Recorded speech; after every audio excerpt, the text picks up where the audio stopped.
شاہ کسریٰ نے نا اپنے بچے کو، بیٹے کو، جب ایک ہی اس کا بیٹا تھا تو اس کے دل میں یہ خیال آیا کہ میں اسے علوم و فنون سارے سکھانا چاہتا ہوں۔ اس نے اپنے بیٹے کو گھوڑ سواری بھی سکھائی، تیر اندازی بھی سکھائی، سیاست بھی سکھائی، فن حرب و ضرب بھی سکھایا۔ پھر خیال آیا کہ میرا بیٹا کچھ اخلاق بھی سیکھے، دینداری بھی سیکھے۔ ایک درویش تھے شیخ حسن، ان سے کہا کہ حضرت میں چاہتا ہوں کہ میرے بیٹے کو گھر آ کے پڑھا دیا کریں۔ توجہ ہے میری بات پر؟ میرے بیٹے کو تو حضرت فرمانے لگے کہ اگر تیرے بیٹے نے پڑھنا ہے تو میں نہیں گھر آؤں گا، وہ میرے گھر آئے گا۔ تو وہ کہنے لگا حضور میں بھی دیکھ ہی رہا تھا، مجھے بھی ایسا خوددار عالم ہی چاہیے تھا، خوددار عالم چاہیے تھا۔ بہرحال حضرت کے گھر وہ پڑھنے جانے لگا تو مسلسل 6 سال وہ طالب علم پڑھنے گیا، اور عام طالب علموں کے ساتھ اس شہزادے نے بیٹھ کر تعلیم حاصل کی۔ جب تعلیم اس کی مکمل ہو گئی، وہ مکمل طور پر فارغ ہو گیا، فنون اس نے پڑھ لیے، علم و ادب اس نے سیکھا، اخلاقی باتیں اس نے سیکھی، دین کے حوالے سے ضروریات سے حضرت نے اس کو آگاہ کیا۔ جب کافی حد تک وہ ان چیزوں کو سمجھنے لگا، جب فارغ ہو گیا تو استاد نے اسپیشل بلایا، کہا شہزادے کوئی کام ہے گھر آؤ۔ تو وہ بھی طالب علم تھا، وہ گھر آیا۔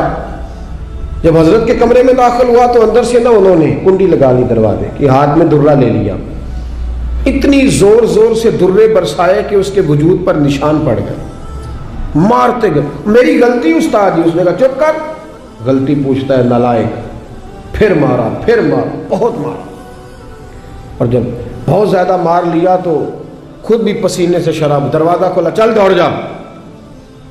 شہزادہ تھا نا، باہر کھڑا ہو کے کہنے لگا حضور آپ ظلم کر رہے ہیں، مجھے بتائیں تو صحیح میری غلطی کیا ہے؟ غلطی بتا کے مارے تو ٹھیک ہوا، پر میں تجھے غلطی بتاؤں گا، چل نکل جا۔ اس نے گھر جا کے اپنے ابا سے کہا، بادشاہ سلامت سے، کہ استاد جی نے ناجائز مارا ہے۔ بادشاہ سمجھدار تھا، کہنے لگا بیٹا جو قومیں اساتذہ کو کٹہروں میں کھڑا کرتی ہیں وہ کبھی کامیاب نہیں ہوتی، استاد کبھی ناجائز نہیں مارا۔ اگر فزکس کیمسٹری کا ہو تو وہ ناجائز نہیں مارتا، لیکن اگر 8000 کا مولوی ہو تو پھر وہ ناجائز ہی مارتا ہے۔ پھر سویرے اماں آئی جاتی ہے کہ جی تم مسیتے رہنا ہے کہ جا جانا ہے، 8000 تین تنخواہ ہے تو میرا 60 کروڑ دا منڈا ہے۔ میں غلط نہیں کہہ رہا، میں صحیح کہہ رہا ہوں۔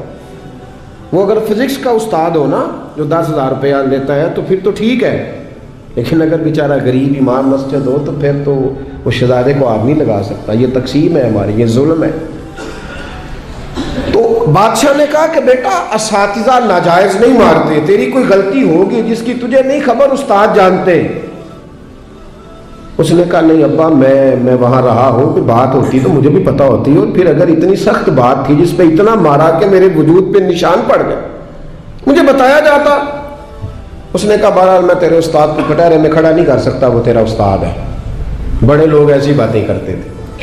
اب اس نے اپنی اماں سے کہا کہ اماں میرے دل سے بات نہیں جاتی، میرے ساتھ ظلم ہوا ہے، استاد نے قصداً مارا ہے، بلا وجہ مارا ہے، تعلیم سے فارغ ہونے کے بعد مارا ہے، سمجھ نہیں آتی۔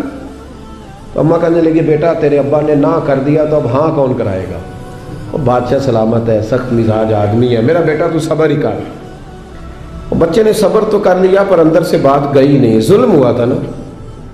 30-35 سال بیت گئے، اس کے باپ کا انتقال ہوا تو وہ بادشاہ بن گیا۔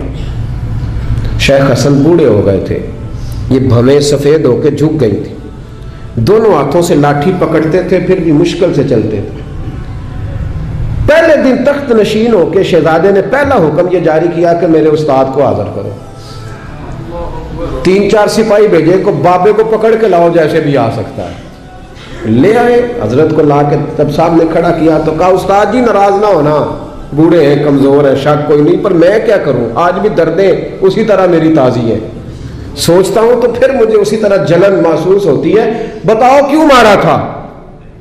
تو شیخ حسن رو پڑے، کہنے لگے بیٹے بس اللہ سے میں نے دعا کی تھی کہ اس دن کے لیے مجھے زندہ رکھے، وہ دن آ گیا، میں نے آج کے دن کے لیے تجھے مارا تھا، بس آج جو دن آیا اسی لیے مارا تھا۔ کہا حضور کیا مطلب؟ اب فرمانے لگے کتنی دیر ہو گئی تجھے مار پڑے ہوئے؟ کہا 35 سال۔ آج کیوں بلایا ہے؟ بھولا تو نہیں نا 35 سالوں میں؟ کہا حضور نہیں بھولا، تو آج کیوں بلایا؟ کہا میں آج صاحب اختیار ہوا ہوں تو بلا لیا۔ تو آپ فرمانے لگے بیٹے مجھے پتا تھا ایک دن تو بادشاہ بنے گا، اس لیے تجھے مارا تھا،